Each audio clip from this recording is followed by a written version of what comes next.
ഇന്ന് രാവിലെ മത്സ്യത്തൊഴിലാളികൾ കുംഡ കടലിൽ കണ്ടെത്തിയ മൃതദേഹം അർജുൻ്റേതാവാൻ സാധ്യത കുറവാണ് എന്ന് കർണാടക പോലീസ് വ്യക്തമാക്കി.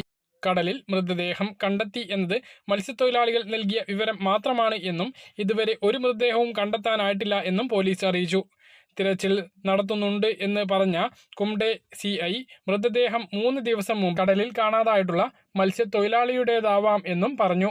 ഗോകർണ ജില്ലയിൽ കുടം തീരത്തോട് ചേർന്ന് അഗനാശിനി പുഴ കടലുമായി ചേരുന്ന അഴിമുഖം അഗനാശിനി ബടയോട് ചേർന്നാണ് അവസാനമായി മൃതദേഹം കണ്ടത്. ഈ സ്ഥലത്ത് പരിശോധന നടത്തിവരികയാണ്.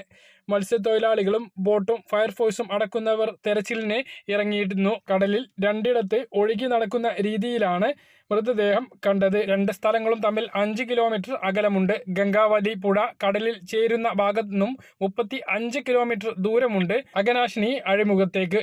അതിനാൽ തന്നെ ഈ മൃതദേഹം അർജുൻ്റേതാവാൻ ഒരു സാധ്യതയും ഇല്ല.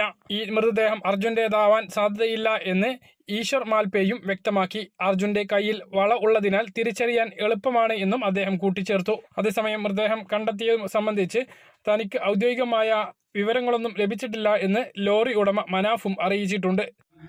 അർജുനെ കണ്ടുകിട്ടാൻ വഴുകുമ്പോൾ ഒരു ഉൾവിളി പോലെ അവൻ ജീവനോടെ എവിടെയോ ഉണ്ട്, അവൻ തിരിച്ചു വരും എന്ന തോന്നൽ ഉണ്ടാകുകയാണ്. ലോകത്തിൽ നിരവധി സംഭവങ്ങൾ അത്തരത്തിൽ റിപ്പോർട്ട് ചെയ്തിട്ടുണ്ട്. ഇതിലെ ഏറ്റവും പ്രധാനപ്പെട്ട ഒന്നാണ് ഹാരിസൺ ഒക്നെയുടെ കഥ. ഒരു നൈജീരിയൻ കപ്പലിൽ പാചകക്കാരനായി ജോലി ചെയ്തിരുന്ന ഹാരിസൺ ഒക്നെയുടെ പ്രായം 29 വയസ്സായിരുന്നു. 2013 മെയിൽ ഒക്നെ ജോലി ചെയ്തിരുന്ന കപ്പൽ നൈജീരിയൻ തീരത്തു നിന്നും 32 കിലോമീറ്റർ അകലെയായിരിക്കെ വലിയൊരു കാറ്റിൽപ്പെട്ടു കടലിൽ മുങ്ങി. കപ്പൽ മുങ്ങുന്ന സമയത്ത് ഒക്നെ കപ്പലിൻ്റെ അടിത്തട്ടിലുള്ള ബാത്റൂമിന് ഉള്ളിലായിരുന്നു. കപ്പലിന് എന്തോ സംഭവിക്കുന്നുണ്ട് എന്ന് തിരിച്ചറിഞ്ഞ ഒക്നെ ബാത്റൂമിൽ നിന്നും പുറത്തിറങ്ങി മുകളിലേക്ക് വരാൻ തുടങ്ങുമ്പോഴേക്കും കപ്പൽ കടലിലേക്ക് മുങ്ങി താഴ്ന്നിരുന്നു. പക്ഷേ മുങ്ങിയ കപ്പലിൽ ഒക്നെ നിന്നിരുന്ന സ്ഥലത്ത് മാത്രമായി വെള്ളം കയറാത്ത വിധം സ്പോഞ്ചിൻ്റെ ഉള്ളിലെ അറകളിൽ വായു നിൽക്കുന്നത് പോലെ ചെറിയൊരു എയർ ബബിൾ രൂപപ്പെട്ടു.